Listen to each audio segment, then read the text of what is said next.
Now I'm going to touch the third rail and move into a discussion on policy. And so what we're going to do in this section, here's our objective. We are going to look at the two dominant fiscal systems. We're going to try and see which one globalization has absorbed. We're going to try and pick a winner. Okay? And to do that, we're going to need an impartial judge, which we will locate. And then we're going to look at the U.S. fiscal situation, and we are going to make recommendations. Ready?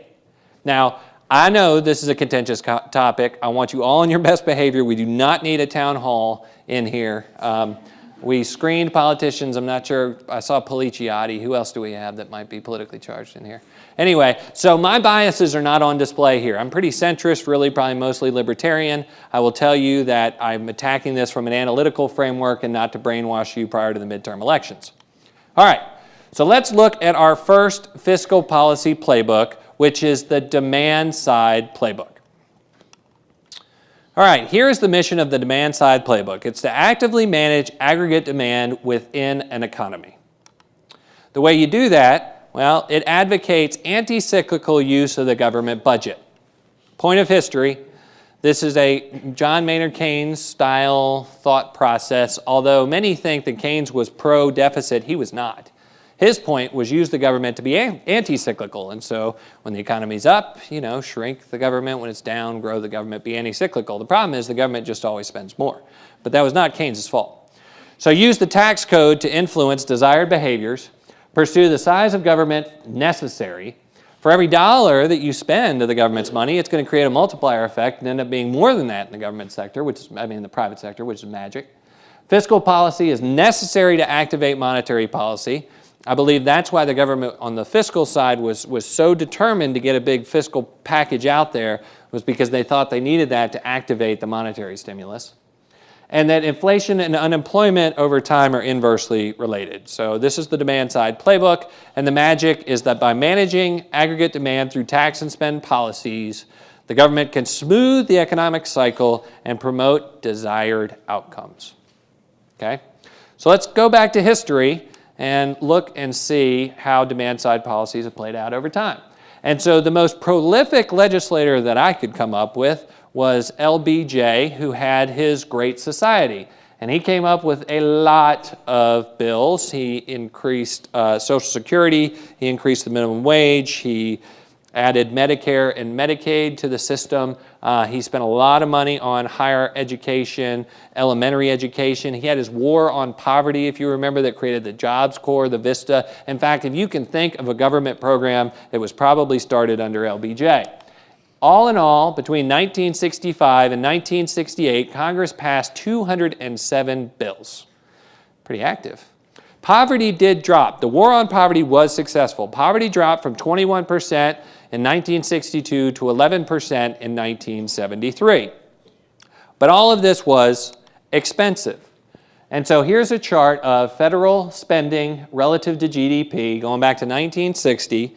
And what you can see is from the deployment of the Demand Side Playbook, the Great Society, the government as a percentage of GDP grew from 16.5% in 1965 at the height of the legislative deluge to about 21% in 1980. So it was expensive. Here is healthcare. Remember, we didn't have Medicare and Medicaid until 1965.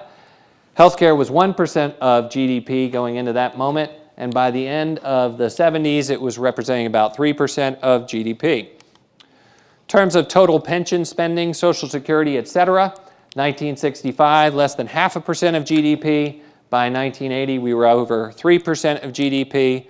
And then when it comes to education, it was 4% of GDP, government spending relative, and ended the decade up around 6%. Was it effective? It was. The 60s was a period of pretty benign turmoil, frankly, in the economic sense. It was a decade that grew by about 50%, which is impressive. Federal revenues did grow over that time period, about 72%, so a little faster than GDP. U.S. stocks had a decent decade. We were up about 8% between 1960 and 1970. The unemployment rate fell from a very low 5.2% in 1960 to 3.9% in 1970. We added 13 million new jobs. but inflation rose from 1% in 1960 to 6.2% in 1970. So there were some intermediate term implications, specifically inflation. Here we are running at about 1%. Remember, we were on the gold standard at this moment, and then the guns and butter budget took us off of that somewhere in here. And as you can see, we seem to just kind of come untethered as we went into the late 80s. So one of the implications was inflation. Another one of the implications is the growth in those entitlement programs over time. So remember that Medicare and Medicaid were launched in 1965. The average tax revenue running as a percentage of GDP is about 18.5%. And going out to about 2052, Social Security, Medicare, and Medicaid end up taking all of the revenue that the government takes in. And so the entitlement expansion was definitely a long-run implication. And how do you pay for that stuff? Well, if you can't raise the revenue, then you got to borrow the money. And so right now, we're headed towards an 80% debt to GDP ratio. That's net debt, which rivals the debt to GDP ratio we had during World War II, which was about 110%. Now, the nice thing about wars is they end. Whether you win or lose, at least they end. And so this is unprecedented for a peacetime. All right, let's take a look at the supply side playbook and check out the dominant fiscal policy number 2.